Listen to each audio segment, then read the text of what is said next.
Yo mga kapaksit, so panibagong vlog na naman. So no edit tayo, no cut. So sa mga gusto lang manood. So unit natin, Hyundai Ion. So anong nangyari dito ay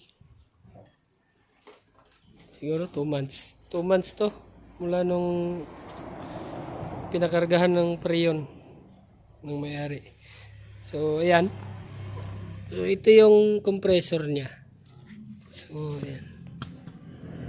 Medyo may ano dito.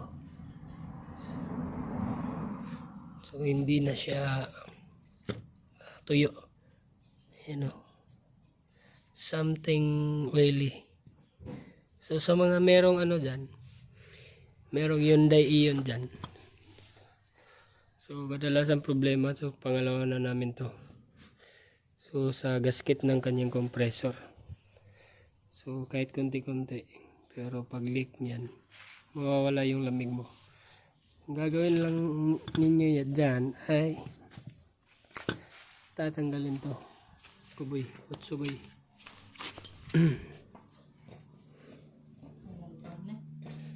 Tatanggalin lang to. Tapos ito. So ang gagawin natin, kasi nilagyan natin to dati ng silicone pero may T-gasket. So ang gagawin natin ngayon, okay.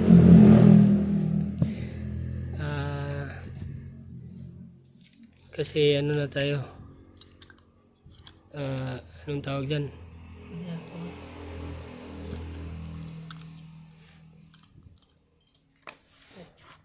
Para wala na tayong back job. Ang gagamitin na natin hindi na may T-gasket, kundi gasket all. Tapos wag na nating ikabit agad. Isang gabi bago natin ikabit para matigas talaga. So pag ganito kasi palitan talaga yung ano niya, yung o-ring niya. Pero wala eh. Palit compressor sana. So niremedyo lang natin para makatipid yung customer.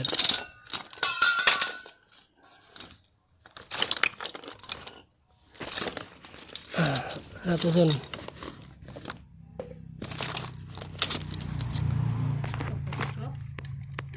Clip player.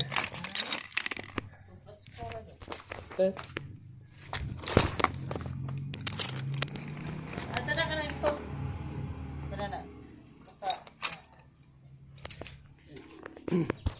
Pakita namin sa inyo. Madali lang tong gawin. Kahit pwede kayo mag DIY. Yan, dire. Na. Kato, abli ito dito. Bebe. Okay, abli ito. Okay, ayo. Okay, open. Ayo. Open yun. Orang bangilan na rin. So dapat may circle player kayo.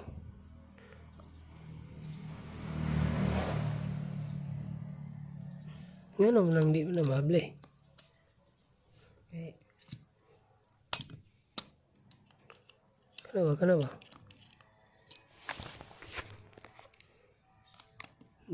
Okay.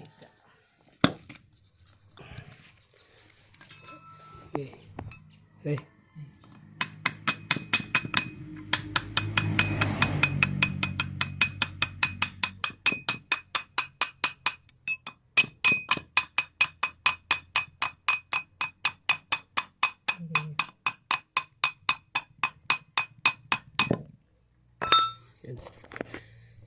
So ito rin.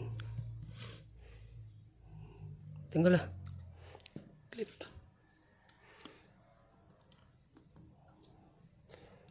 So nilagyan lang natin ng gasket silicone to. So meron pa ring leak kasi niligtis namin eh.